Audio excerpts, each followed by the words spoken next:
literally last night, I was texting with my children have all moved out. My wife and I were just getting ready for bed. Like, oh, let's go to this event together. And she's like, oh, text the kids. I text them. They said, we're all in. And now we're going to this event. And I know, as we've done this before, it's going to be an amazing new memory.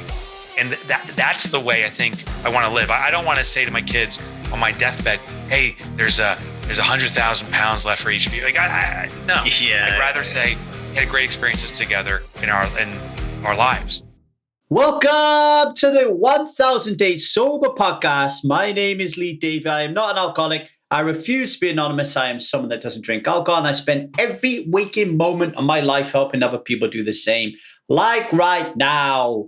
How's it going, folks? I am coming to you live from South Korea, and I've been here nearly 2 weeks now. I'm here until July 18th. I'm in here like mixing work, rest, and play. One of my biggest challenges actually as a man is doing just that, mixing work, rest, and play. I find it very, very difficult. Very difficult. Wow. That balance of showing up for Jude, showing up for Zia, showing up for Liza, being together as a one unit, being together just with Liza, being on my own, allowing Liza to outside her own. It's so complicated and so difficult and so challenging and so rewarding at the same time. And a big part of that is why I'm talking to Mike Michalowicz today, really. You know, being a man, being the stereotypical breadwinner and all that baggage that comes with the societal conditioning of that. Money, the accrual of it, the keeping of it, the investment of it, the use of it, and how it shows up as a story in my life has always carried a negative connotation. And if anything was going to drive me to drink, worrying about money would drive me to drink. If anything would drive me below the line and activate my parts, worrying about money would drive me below that line and activate my part. It's just something that I have inherent within me that has been there since growing up in a working class family that really couldn't get a lot, right? Like with no real good, solid money training or philosophy or really good understanding about how to use the stuff. So it's a thing that's dear to my heart. And I'll tell you this as well. Like, I actually think that money is the most stigmatized conversation in the world. I think it's more stigmatized than sex. I think it's more stigmatized than drugs, alcohol, anything. People are terrified to talk about it. Simple things like me telling people how much money I earn freaks people out. Whoa, that's too private. You shouldn't be talking about that. Talking about debt and not having enough freaks people out. You know, it's like, you shouldn't talk about that stuff. Why? It's life, right? Do you know what I mean? Even when I did my Elementum coaching training, which was 6 months of diving into the deepest shit ever, talking about rape, trauma, sexual abuse, physical violence, anything and everything we talked about. One of the things that people just did not really go there that often was money. Everybody gave off this impression that everybody was doing really, really, really well financially, and I doubt everybody was.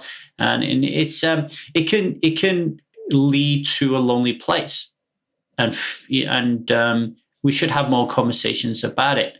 So feel free to email me at the strive method@gmail.com and have a conversation with me about it, because it's something that I really find that I get a lot of release. And it enables me to get from below the line, above the line, into a state of presence and curiosity and calm and clarity when I do talk about it. So that is why we got Mike Michalowicz on the podcast today, because his book, Profit First, was one of those books that I read that was like, wow, this could really help me out, especially because I'm a systems man. Like I'm always looking for a map on how to do things, and Profit First really did that for me. And that's just one of a library full of great books that Mike's got on offer. But before we get to Mike, July 4th. July the 4th in America, 4th of July, is a day where a lot of people are going to consume a lot of alcohol. If you don't want to do that, you might want to join the Strive Challenge. So this is how we're going to do things here at Strive. You could join Strive and plow a lonely furrow and go through the Strive method on your own. You don't even have to join our community if you don't want to. You could just do that. And I am sure that the Strive method in itself is powerful enough to help you become someone that doesn't drink alcohol, right? But there's nothing like doing it together with a group, all right? If you think about it, one of the reasons that we turn to alcohol is because we get lonely. It's because of our shame. It's because of our disconnection, our isolation, our low self-esteem. We are hardwired for connection, for love, for intimacy, to be seen, to be heard, to be witnessed, to be appreciated, to be respected. And, that isn't always the case, right? That isn't always the case. There's a group of us guys in Strive at the moment who are like really struggling to be seen by their women. And I've worked with lots and lots and lots of women who are struggling to be seen by their men. It's a common thing. It's a common thing. So come to Strive and take on our challenges as a group. So we start in at the stuck phase, learning the foundation of the Strive method, learning the foundation of the invisible, violent, and dominant belief system that I call alcoholism. And together you will do an assignment a day, and you will comment on each other's assignments, peer group fashion. Our Strive support coaches will be in there to help you as well. We will have weekly Zoom meetings facilitated by the Strive support coaches, but you will be able to organize as many as you want using our platform, Discord. You will get 2 hot seat coaching sessions in that month with myself. And the plan is for you as a group to just get stuck in, have a lot of coaching, a lot of talking, a lot of deep work, but really interesting, absorbing stuff, and then come out the other end, 31 days actually, come out the other end, eager to go on and do the third phase. That is starting 4th of July. I actually want to wrap things up and get everybody, I want to get the numbers real nailed down by the weekend, by Friday. It's Wednesday today. So if you hear this before the 4th of July, send me an email at thestrivemethod@gmail.com if you want to get involved, all right? Okay. So by his 35th birthday, Mike Michalowicz has founded and sold 2 multi-million-dollar companies.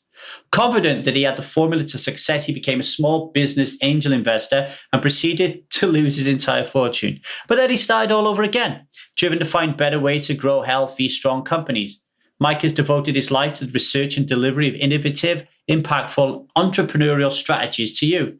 On mission to serve you, he has created perennially top-selling books, including The Pumpkin Plan, Clockwork, Fix This Next, Get Different, and Profit First. With over 1 million readers remaining on Amazon's best-seller list after 8 years. Mike is a popular main stage keynote speaker on innovative entrepreneurial topics, speaking to thousands of audience members. His latest book, Get Different, will give you the tools to stand out in any market, and Clockwork, his revised and expanded edition, is coming to you in August of this year. The book that we focused on in our little ditty, I got him for 30 minutes, was Profit First, and a little meandering from both of us about what it means to be wealthy and addiction. And Mike once had his issues with alcohol. He isn't completely abstinent, but he's over that and in control of his alcohol without alcohol controlling him. So well done on that, Mike. So without further ado, I'm going to shut the hell up and leave you in the capable hands of Mike Michalowicz. Mike, thank you. I know you're a very busy man. I love your book tree in the background. Tell me about your book tree. I love it. Yeah, so it's funny. This came about when I was writing my most recent book called Get Different around marketing experiments. And one of the core concepts in the book is you look at what the best practice or the established practice is in the industry, and then you disrupt it. I notice other authors all have bookshelves and they present their books, which makes sense, but it's unnoticeable because it's always a bookshelf. So I said, oh, what's atypical? And I started to change it. Now, the key is you don't have to change it radically, just subtle changes. And I got to the point of testing. I was like, wow, when it's a tree, people notice. I see in the chat they're talking about it. So I doubled down. I got this. It's made out of wood. It kind of looks like metal, but this wood tree custom created for this corner space. And I swear, Lee, consistently people notice it. It's about getting different. It's a very good idea. I like it. Profit First is up there. That's the book that I wanted to talk to you about because it is the one that I've read. And in that book, you touched upon your struggles with, I don't know if alcohol addiction is the right word, or battle with how much you were drinking. I mean, let's not go over the semantics, but I'd really like to just, if you could just express a little bit about that period of your life. And more importantly, how did you manage to then develop a healthy relationship with alcohol? Because I'm very curious about that. Yeah. I've for my entire adult life drank and still drink, but socially and occasionally. It's not something I feel compelled to. And I actually, when I'm by myself, I can't think of a time I've done it except for this one period of my life. So just leading up to the circumstance, I grown some businesses and successfully sold them, and was building my third business and thought I had the formula figured out. And honestly, I was chock full of arrogance and ignorance. And the business collapsed because I hadn't really no clue what I was doing in this space. And I lost all my money.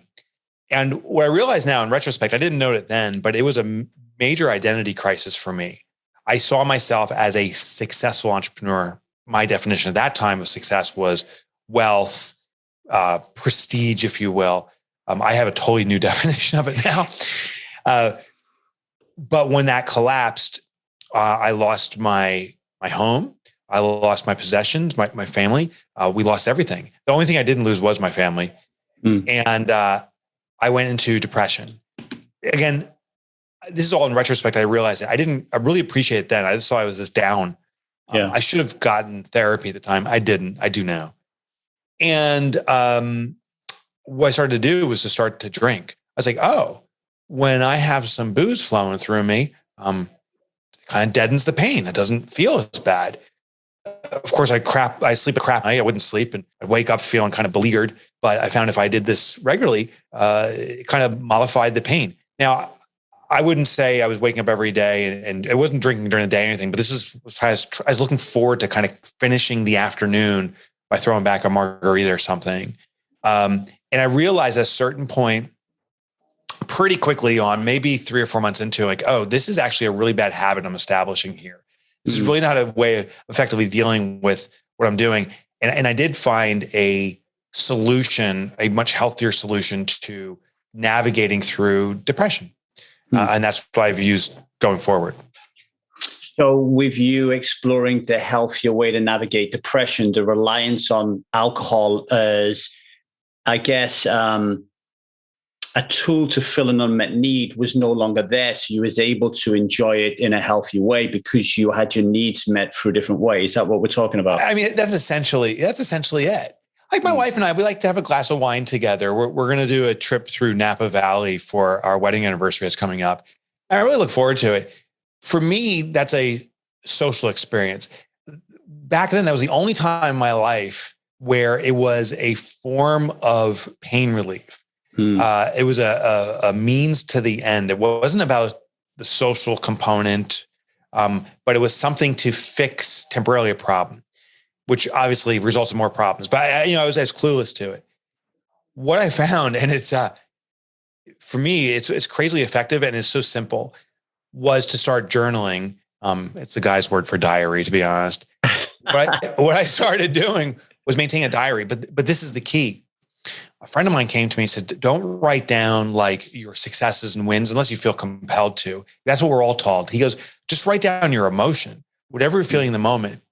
And by maintaining this journal, what I realized, because I could now verbalize it in a written form, how angry I was at myself, how I was blaming others for the problems in my business, and it was all mine, but I had to at least go through that process. I was blaming God. I was pointing the finger everywhere.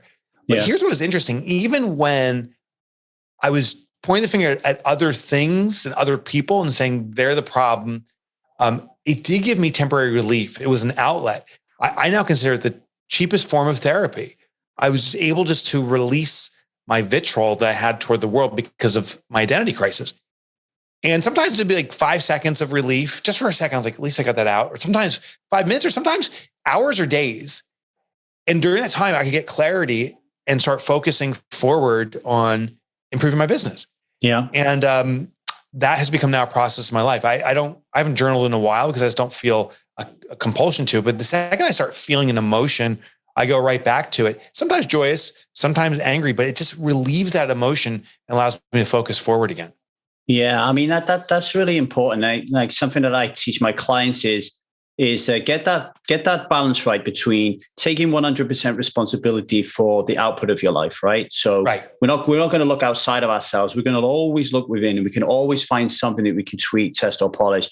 But then it is perfectly okay to find yourself a tree in the middle of the woods or in the corner of your room if you're Mike, and then I say to the tree, "Hey, do you mind if I consciously complain about my wife a minute?"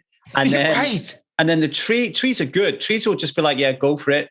And then just really let rip at this tree. My wife is this, my wife is that. I blame her for this and that, or my business is this. And then when you've got it all out, a little bit of a rejuvenation practice, pour some love out to your wife, pour some love out to whoever you've been complaining about. And then it's complete. We're emotional beings, Mike, and it's supposed to come out. It's not supposed to stay in there, right? Amen. Amen to that, Lee. And it was interesting. I was just at an event with other entrepreneurs, and there was a coach there, a borderline psychologist, but he used this exact process. He demonstrated in front of the group. There was 100 of us in the room, and one entrepreneur went up, and I won't mention this person's name because they are pretty well recognized. Like, you probably know the company and what he owns. But he goes up, and the coach says, "Hey, tell me about a challenge you're facing right now that you're frustrated with." And he was having conflict with his wife. Basically, they have a daughter, and how they handled the daughter. And what was interesting, he said, "Well, tell me all the things your wife should be doing, all the feelings you have about her." So it wasn't about tempering his emotion. It wasn't about saying, what could I fix in myself? It was all about just letting out his raw, was it the id or ego, the raw base emotion, just to put it on the table. Well, she should have done this. She should. Yeah. He said, okay, what we're going to do now that we know all the things she should have done from your perspective, let's do a flip process. Let's say those exact words and just put the word instead of she, I in there. So he said, she should have been more disciplinary of my daughter. And then he said, well, let's flip it. I should be more disciplinary of my daughter. And he goes, then tell me, how do you go about that statement and make it a truth? What could you have done? Yeah. And what was interesting, and there was more to the process, but first, by laying it all on the table, there was nothing else to combat. Now it was all about this reflective state. And at the end, he saw himself as a participant in this, and that he could change some behaviors that would serve him better. I think by yelling at that tree, I at least get everything out, so there's nothing left on the table. And now I can say, what can I do self-reflectively to improve myself, to see a different perspective of the situation, and to heal myself. Yeah, it's that profound mirror. So it's like whenever you find that you're angry, or you are turned off, or you are frustrated or disgusted by something that someone's doing, it's generally because you're doing it somewhere in your life, or you have done it and you're disgusted at yourself, but you just haven't kind of dealt with it. You're just projecting it onto the other person, right? It is so true. It's funny. I notice when I'm driving and someone cuts me off, or someone does something which I could take offense to, I would say 80% of the time doesn't faze me, because the story that comes to me is, they may be having a bad day. They may be in a rush. Maybe the circumstances, they have to get home quickly because a loved one's sick. I would do the same thing. Yeah. But admittedly, 20% of the time, if I'm having something else on the day that's going wrong, I notice, oh my gosh, I get it. The story I put into them is, they're jerks. They're just trying to get ahead. They're taking advantage of me. And then I'm giving them the finger or something. So it's interesting is if there's a little bit of wound, everything else becomes salt to it. I think we have to go back and figure out what that little or big wound is and heal it. And let's touch upon those wounds, because I'll describe to the people listening about the profit first philosophy in the intro, right? Just to save another bit of time. But what are the biggest issues that you've been seeing probably a very experienced man, but the patterns may be something recently, or maybe the patterns have always been the same. What are people suffering with? What are the wounds when it comes to financial issues? Well, financial issue is probably the biggest wound is identity crisis. So what happens is entrepreneurs specifically have a vision for ourselves. I do too. And for most entrepreneurs that I've met and worked with, they have a definition of financial freedom. Financial freedom being, I don't want to or plan to ever worry about bills. When I want to acquire something or experience something that costs money, I have the money available. It's something I don't worry about. But then there's this polar opposite experience. They start a business with a dream of financial freedom, but the reality of a form of financial poverty, where every penny that comes in is actually going out. And so they have this gap, this anxiety. They tie up their identity to success, or they're failing to fulfill it. And then it becomes really, really kind of poisonous to their perception of themselves. Sadly, I think it's also perpetuated in the sphere of entrepreneurs, the media, magazines, and so forth. God forbid you scroll Facebook and you see these successful people who seem to have the thing that you should have, and they seem to just be one step ahead of you. And if you just understood what they're doing, everything would be fixed. But that's never, or at least very rarely, the reality. So I think there's a frustration then that we try to do things, but we don't see the results. The interesting thing, and I think the solution, I teach in Profit First, it's really simple. Profit First is not something you build toward. Profit is not something you build toward. Profit is not an event. Profit is a habit. We bake into every transaction, every day, every hour, anything you do in your business, a small piece of profit is always being accumulated, and it brings about financial independence. But here's the most interesting part, Lee, is speaking with entrepreneurs, the day they implement this system, and there's other flavors of this, but the day they implement Profit First, there's this instant confidence they have is unbelievable. It's not actually acquiring that money or having gobs of money that brings about confidence. It's the ability to control the money, where you're back in control. And that seems to mollify a lot of the anxiety people have around profitability. I've been working with Lee Davey for the last 3 months on my sober journey, and he is truly a coach master and thoroughly qualified in all areas. Lee is the kind of person that never gives up on someone and will work tirelessly to support you to achieve your goals. I would thoroughly recommend him to anyone. I want to share with you a wound that I have. You let me know if you've seen this one come up in particular. So I read Profit First, and I would put Profit First up there as in a category of life-changing books. Oh, thank you. I was actually introduced to it through the Elementum Coaching Institute. So it's a coaching institute with Alexi Panos, Preston Smiles, Christine Haslam, Stefanos Stefanos. And Alexi Panos is a big proponent. She teaches your Profit First philosophy in the money side of things, right? So for me, I was like, okay, I'm going to do this. Right. I did it all wrong, and I'm still in the middle of fixing it. Right. But I did it all wrong. But I was kind of like, okay, I'm going to give myself my profit first. And then I realized, okay, I'm left with this amount of money. And then I found my wound. So my wound was, okay, so what Mike is actually saying here is be really clear on how much money I actually have here in my expenses part. Like, what are my expenses? Yeah. And all of a sudden it was kind of like, oh no, how can I tell my wife that she only has X amount of money for this? How can I tell my wife she can't cut her hair? How can I tell my wife that my daughter can't go to ballet class? Yeah. And then I realized my wound was codependency. And the reason that I was in so much debt, and I had this story, I didn't know how to put those boundaries in place and have a grown-up conversation around finances with a woman, because I felt emasculated. Yeah. Interesting. So that's not too uncommon. But I will tell you a little surprising secret I found about myself. When I implemented Profit First 15 years ago for myself, similar experience that take your profit first and you see truly what's available. So you're reverse engineering profit.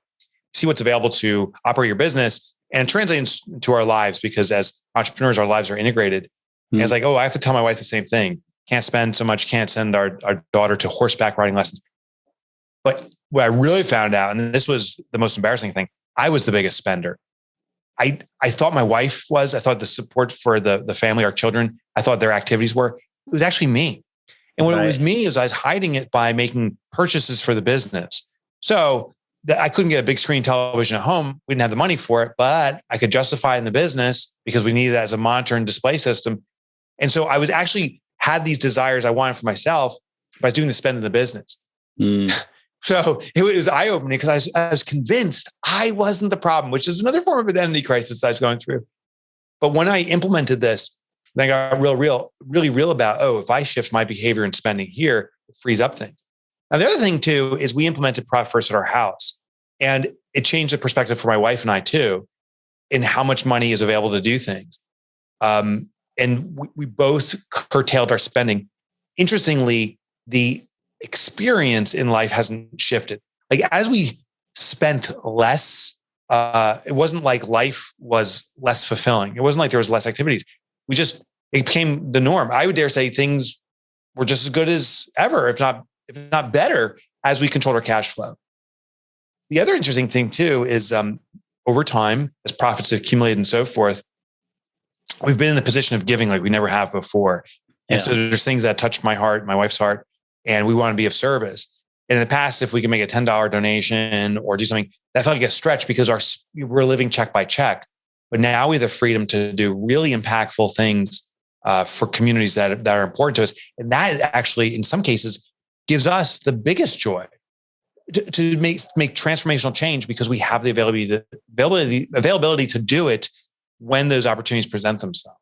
I like that. It makes me think of the masculine and feminine dynamic. So, there's a real masculine element to the book of do energy, of organization, of systemization, right? And I kind of love that shit, right? Like I honestly, I could go down the black hole of like creating accounts, moving all my money around, and I feel quite fulfilled. Like it's busy work, and I like doing it. Yeah. But like you, I realized when I applied Profit First to my business that I wasn't running my limited company as a limited company. That there was no boundary between the limited company and my personal expenses, which got me into a right mess. And then when I then look at Profit First for your family, for example, the profit for me, the profit side of it when I applied it to my family was this is the money we're going to save, or this is the money we're going to put in cryptocurrency or something like that. Yeah. What I found when I was looking at that was I got caught between this do spreadsheets. This is how much money I have or I don't feel I have, versus okay. So these self-help books are saying that we need to have this mindset of being rich and being wealthy, et cetera, et cetera. And I found that the creative feminine energy really helped me there. So I'll give you an example. Right now, I'm in a house in Bristol, which is it's like a £650,000 house. I couldn't afford this house. Wow. And we're looking after a dog, and when it's rent free. We haven't paid rent for 3 months because we're traveling around looking after people's animals. So I feel wealthy here. I feel prosperous here. And I did that through creatively looking at ways of being able to stay at wealthy houses without paying any money. So there are ways of doing it, Mike, aren't there? You just got to get out of that drama, that victim, that poor me mindset, and find a way of making things work. Yeah, at the end of the day, I think all we really value is the way we perceived and our memory of those things. It's in reflection. My wife and I, we talked about one of our favorite vacations. And I actually honestly don't remember how much it cost, but I know it was not an expensive vacation. It was one of our favorites because the memories and the moments we had out there and what we did with our children and all those different things. I think ultimately our value is really that, because that does form our identity.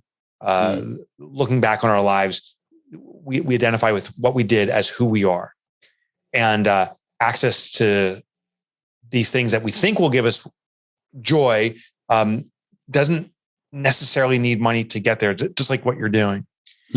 It was funny. I was just reading a book recently, which actually I didn't like the book that much, but I've been thinking about it. So maybe I do like it. It's called Die with Zero. And I know him. I know him. Oh, you know it? Okay. So, so I just read it, and I didn't like certain parts because, well, whatever. I had my reason not to like certain parts, but there was the overarching theme that resonated with me was, instead of accumulating wealth and having all this money to brag about a number, which is a very egocentric thing, share experience, have experiences that you look back upon favorably. And if you have wealth, maybe you can use that money to facilitate experiences with family or other things, but use it now for experience. And then I was thinking, if you don't have the money, there's still a means, like what you're doing. You still have access. And the end result is identical. It's accumulating memories that are significant to us. So that book has resonated with me, and it's kind of leaning to my philosophy to pursue experiences. Literally last night, I was texting with my children have all moved out. My wife and I were just getting ready for bed. I was like, let's go to this event together. And she's like, text the kids. I text them. They said, we're all in, and now we're going to this event. And I know, because we've done this before, it's going to be an amazing new memory. And that's the way I think I want to live. I don't want to say to my kids on my deathbed, hey, there's 100,000 pounds left for each of you. Like, no, I'd rather say we had great experiences together in our lives. Well, Bill Perkins, I know Bill because I work in the poker circuit, and Bill plays high stakes poker. So I know him personally, and I played a lot. Interviewed him a lot of times on the circuit. And when I read that book, actually, you might tell me off here, Mike, but when I read that book, I was struck by, okay, sometimes, Lee, you've got to take risks, and sometimes you just got to have these experiences, right? Because I remember buying a Bang & Olufsen stereo for £8,000 when I was 22. Yeah. Right. Because I got it on credit. Right. Yeah. Right. And it took me so long to pay it off. And everyone thought I was an idiot, but I enjoyed the shit out of that thing every single day. And do I care about it right now? I'm 47 that I had that debt at that time? No. Right. So I just said to my sister-in-law, she wanted to go to Korea, but she didn't have the money. And I said, well, could you take out a credit card that wouldn't hurt you, or refinance, or do something that wouldn't hurt you that much that you could manage? And she's like, yeah, I could do something. I said, well, why don't you just throw caution to the wind? It's never going to happen again. Your kids are going to be too old. Just go for it. And they did. And then they asked me to come. And I was like, shit, I ain't got the money. But I've got to do it as well now because I'm in the same spot. So we're all going to Korea. There you go. We're all going to Korea for the month in June. And we're taking a risk and we're making it happen, right? Like, sometimes I think that's really important because it's a memory. Yeah, I agree. The memory is huge. There's a balance here, I feel, but it's hard to strike the chord. Listen, say, I never wish this upon you or anyone, Lee, but say you're have a terminal illness that you find out the day you get back, and they say you have 5 months to live. Yeah. I think you'll be celebrating that experience with your sister and your family at the highest level. Yeah. Thank God we did it. Now, here's the flip side. Say you come back and there's no health issues. You're going to live to 120, and you now are laden with debt, and it impacts your future. You can't do something in the future. You have creditors calling you all the time. Like, there's this flip side. So how I navigate it is I maintain no debt. I lived with debt, but I maintain no debt, but I accumulate a cash call account. So I have this at home. Listen, in the beginning when I started this, it was like 5 or 6 pounds. It was like nothing. I could barely get a hamburger for it. But now it's to the point where if we want to do something flippantly, that's our credit line. I can go to myself and say, let's just do this. And we can explore. And then I'll pay myself back over time. And that's become my mechanism. Then I have no guilt. And I also realize now that I can do it. So if I do die tomorrow, I did it. If I don't die tomorrow, I'm not going to be laden with the burden of regret because I couldn't really afford it. So that's how I navigate it. Yeah. For me, it's like, okay, if we're going to go to Korea for a month every month, then that's a codependent, it's an unhealthy practice. But if you're pulling one out of the bag once in a blue moon, because it's like, it's really important to go do that and have that experience. Yeah. Okay. We'll make that happen, So I think that's really important. And to your point, I'm just thinking, I know of circumstances in the past, and one of my biggest regrets is a very close friend of mine was getting married. He invited me to the wedding, of course, and it was too expensive for me to go. I could have used credit cards. I could have gone. It actually became an excuse. Like, you know what? It's going to be a little inconvenient anyway. Let me skip out. And I beat myself up by missing Greg's wedding because there could have been a way for me to afford it. And I chose not to. And so there is this balance. Yeah. And listen, I know people who have achieved such extraordinary wealth. I can't even calculate it. Hundreds of millions of pounds. And they are so concerned about losing it that they're living a constrained life. Well, that's a disaster too. That's not wealth, That's paranoia. So there's got to be a balance, and it's got to be, I think, true for all of us. I just know that I never want to go into identity crisis again. I never want to be in depression again. And listen, I'll go through depressive periods, but I never want to be anchored there. And I'll never use alcohol as a solution for that. I will use therapy as a solution. I use journaling as a solution, but I'll never go back to that. And for me, I just have to find, I think we all have our own recipe. I think right now the recipe I have for myself of no debt, but a cash pile to act like a credit line to myself is serving me in a great way. Yeah, I had a profound moment the other day where I was going through this. I still do it now. It's like my morning practice. I'll journal and I'll say, I am a man who is wealthy. I am a man who is financially free. I am a man who has no debt, etc. And I'll drop my head and then I'll just feel about wealthy. I'll picture myself wealthy and I'll say the words and feel those feelings. And you know what? I realized in that moment that wealth to me was about how I feel. And I can feel those things now without the material wealth. And that was absolutely profound for me because I was like, wow, okay, I'm wealthy already. I don't need a Tesla. I don't need a 7-figure house, which are all in my, dear God, this is what I kind of want. To me, wealth is how I feel. So I control my angst and my wounding and everything around finances because it's my thoughts around it that is driving me crazy, not necessarily my bank sheet, right? Like I could be in debt and have a really great attitude towards it, or have a real shitty attitude towards it. So what's wealth for you, Mike? So wealth for me is experience. So it's interesting. The little tweak I have is instead of saying I want a Tesla, I will say I want to experience a Tesla. And maybe I want to experience a Tesla for 5 months or whatever. But by doing that framing, the accessibility becomes different. It's not always a monetary transaction. There's other forms of currency and experiences and transactions that can happen to acquire that experience. Yeah. So that's part of it. But ultimately to me, true wealth, as I define it, is a self-confidence where I feel free and unrestricted, that I can be expressive of myself, that I have a love for my family and a love for myself, in that I feel unafraid, and then criticism doesn't bruise me. I think those are all signs of wealth. That's an internal perception. I think a common measurement that so many folks use is money. And I think that's great, but it's only a part of it. Because I've been exposed to people have, uncalculable wealth in a financial aspect and are not living all those other elements of wealth. So I really do now find wealth is holistic, which is radically different. And maybe it comes with age. I'm 50 years old now. When I was 20, greed is good, man. All I wanted was money. I wanted that Tesla. I wanted that big house. Yeah. And I just wanted accumulation. But I also realized when I had those things that it became about showing off my trophies. I wanted to show I had the nicest car. I wanted to show the nicest house. That I felt my worth was in what other people saw in my accumulation of stuff. And then when I realized, oh my God, worth is really how I perceive myself. Worth is about the experiences I define for myself, and that it doesn't really matter at all what other people think. That's when I think I started becoming wealthy in my definition of it. Yeah, I concur with that. I think I'm a wealthy man, Mike. I think if I was a multi-millionaire tomorrow, the way that I think and feel about myself wouldn't change. It'd be nice to have all those things, but it's to work on myself and the groundedness and being more in self-energy, not necessarily having everything that I want. We're up to our time, Mike. It's been great. It's been quick. Bish, bash, bosh.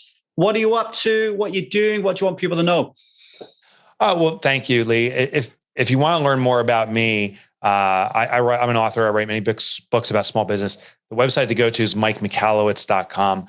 But I will give you a shortcut because no one can spell Michalowicz. You can go to MikeMotorbike.com. Mike Motorbike, as in the motorcycle. It rhymes. It's a nickname I had in grade school. It was the only G-rated nickname I had in high school. So MikeMotorbike.com, and you'll see the books I do. There's of course free resources. You can download parts of the books for free too, and experience my work there. Awesome stuff, Mike. Well, thank you. Profit First is the only one I've read. I'll dig into the rest of them. It was really a life-changing book for me, like I said. And thank you for the work you're doing. It's really important. Thank you, brother.